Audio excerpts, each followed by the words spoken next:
কলিকাতা বিশ্ববিদ্যালয় BA fifth সেমিস্টারের সকল ছাত্রছাত্রী, তোমাদের যাদের বাংলা সাবজেক্টটি পাস কোর্সে রয়েছে, অর্থাৎ বাংলা ডিএসই A2 পেপারটি রয়েছে, তোমাদের জন্য আজকের এই ভিডিওটি খুবই গুরুত্বপূর্ণ হতে চলেছে।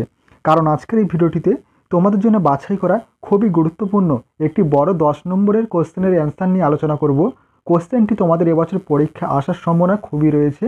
বলা চলে তোমাদের এবছর কিন্তু পরীক্ষার খাতায় প্রশ্নটি চলে এসেছে। তাই বলবো সম্পূর্ণ ভিডিওটি তোমরা দেখবে এবং অবশ্যই তোমরা এই ভিডিওটি তোমাদের বন্ধুদের কাছে শেয়ার করে দিও এবং চ্যানেলে নতুন হয়ে থাকলে অবশ্যই তোমরা চ্যানেলটি সাবস্ক্রাইব করে রেখো এই ধরনের গুরুত্বপূর্ণ ভিডিও আরও পাওয়ার জন্য। দেখো তোমরা কোশ্চেনের অ্যান্সারটি দেখে নাও। কোশ্চেনটি ছিল, প্রফেসর শঙ্কু ও গোলক রহস্য গল্পে গোলকটির প্রকৃত পরিচয় দাও। এই গল্পে গোলক রহস্যের সমাধান কিভাবে হয়েছিল? মোস্ট ইম্পর্টেন্ট একটি 10 নম্বরের কোশ্চেন। তোমরা অ্যান্সারটি দেখে নাও।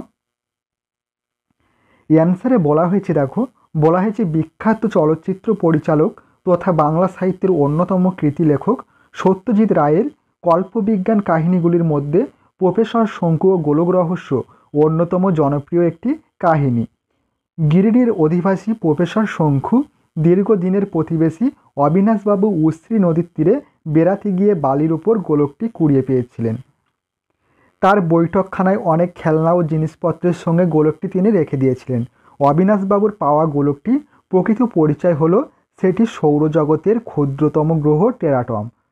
অবিনাশবাবুর পাওয়া গোলকটির প্রকৃত পরিচয় হলো সেটি সৌরজগতের ক্ষুদ্রতম গ্রহ টেরাটম, প্রকৃতপক্ষে ভাইরাসদের আবাসস্থল। কক্ষচ্যুত হয়ে গ্রহটি গিরিডিতে এসে পড়ে।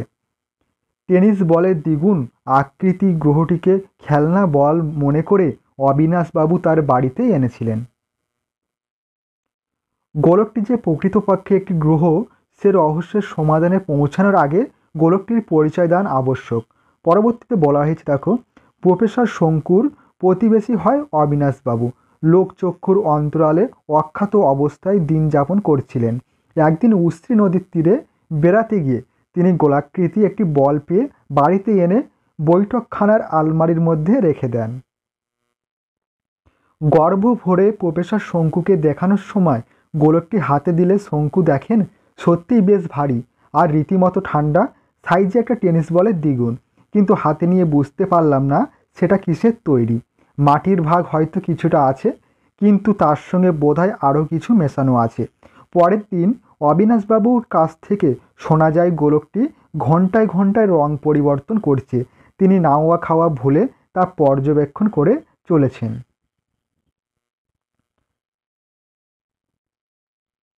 সবচেয়ে আশ্চর্য ব্যাপার শুরু হয় সন্ধ্যা থেকে। কীরকম একটা সাদা সাদা ছোপ পড়তে থাকে। পরে রাত্রে যদি দেখেন তা দেখবেন একেবারে ধবধবে সাদা, যেন একটা জায়ান্ট সাইজ ন্যাপথেলিনের বল। এই আশ্চর্য রহস্যের সমাধানের জন্য অবিনাশবাবু খবরের কাগজে সংবাদ পাঠিয়ে নিজে যেমন খ্যাতি লাভ করতে চান, তেমনি জাদুঘরের জন্য গভর্নমেন্টকে বিক্রি করে কিছু পয়সা উপার্জনেরও পরিকল্পনা করেন। অবিনাশবাবুর কথা মতো প্রফেসর শঙ্কু ও গিয়ে দীর্ঘদিন গোলকটি পরীক্ষা করেন, কিন্তু কিছুই বুঝতে পারে না। পরের দিন অবশ্যই বিধবস্ত বিরক্ত অবিনাশবাবু গামছায় মুড়ে বলটিকে এনে প্রফেসর শঙ্কুকে রাখার কথা বলেন। শয়তান বলটি তার বাড়ির টিকটিকি ও আরশোলা ধ্বংস করতে শুরু করেছে, এ কথাও জানান। প্রফেসর শঙ্কুর ধারণা করেন অবিনাশবাবু কুসংস্কারবশত বলটি নিজের কাছে রাখতে চাইলেন না। বলটি পাওয়ার পর প্রফেসর শঙ্কু ল্যাবরেটরিতে কাঁচের বাক্সের মধ্যে রেখে পরীক্ষা করার মনস্থ করেন। তার পোষ্য বিড়াল নিউটনের আক্রোশ বলটি আসার পর থেকে বেড়ে যায়। ল্যাবরেটরিতে মাইক্রোসোনোগ্রাফ যন্ত্রের পরীক্ষার জন্য আনা পোকামাকড়গুলি মারা যায়। অনেক ভাবনা চিন্তার পর শঙ্কু বলের রং পরিবর্তনের বিষয়টি পৃথিবীর ঋতু পরিবর্তনের সঙ্গে মিলিয়ে আশ্চর্য হয়ে যান। আমাদের পৃথিবীর ঋতু পরিবর্তনের সঙ্গে এই বলের রং পরিবর্তনের আশ্চর্য মিল।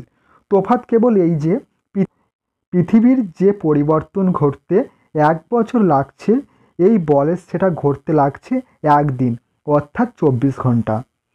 এই সূত্রেই তিনি বুঝতে পারেন গোলকটি হয় পৃথিবীর একটা ক্ষুদ্র সংস্করণ কিংবা একটা স্বতন্ত্র গ্রহ। প্রায় সঙ্গে সঙ্গে তাই মাইক্রোসোনোগ্রাফ যন্ত্রে ধরা পড়ে চিৎকার ধ্বনি। ল্যাবরেটরি থেকে আসা সেই অনুসরণ করে শঙ্কু শোনেন তার যন্ত্রের ওয়েভ লেংথ ভেসে আসা গোলক তথা টেরাটম গ্রহের প্রাণীদের কথা। তারা জানায় তারা সৌরজগতের ক্ষুদ্রতম গ্রহ। তারা জানায় তারা সৌরজগতের ক্ষুদ্রতম গ্রহ কক্ষচ্যুত হয়ে পৃথিবীতে এসে পড়েছে। কিন্তু শঙ্কুর ল্যাবরেটরিতে কাঁচের বাক্স বন্দী হয়ে অক্সিজেনের অভাবে তারা মৃতপ্রায়। তারা শঙ্কুর কাছে এখানে বানানটি ভুল আছে, তারা শঙ্কুর কাছে মুক্তির জন্য আহ্বান করতে লাগলো।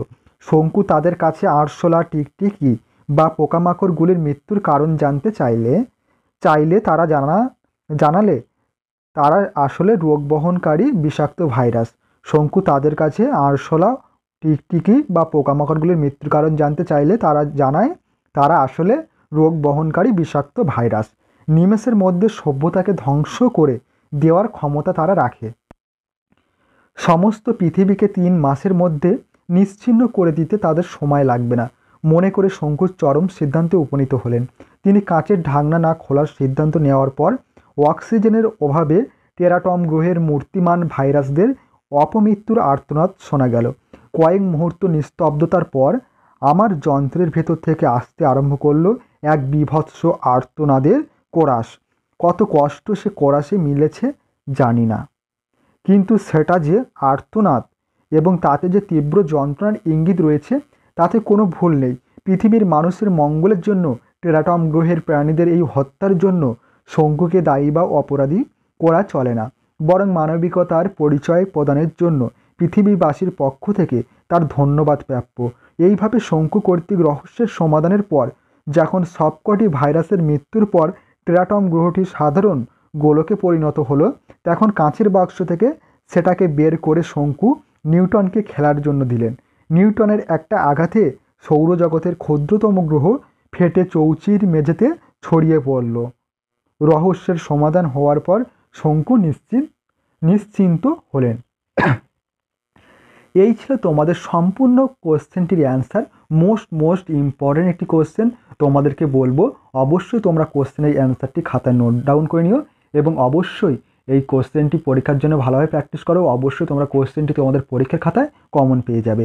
এবং ভিডিওটি ভালো লেগে থাকলে অবশ্যই তোমরা ভিডিওটিতে একটি লাইক প্রদান করো এবং তোমরা যারা আমার এই চ্যানেলে নতুন আছো অবশ্যই তোমরা চ্যানেলটি সাবস্ক্রাইব করে রেখো এই ধরনের গুরুত্বপূর্ণ ভিডিও আরও পাওয়ার জন্য। ভিডিওটি আজ এই পর্যন্ত। তোমাদের সঙ্গে দেখা হবে পরবর্তী নেক্সট গুরুত্বপূর্ণ ভিডিওটিতে।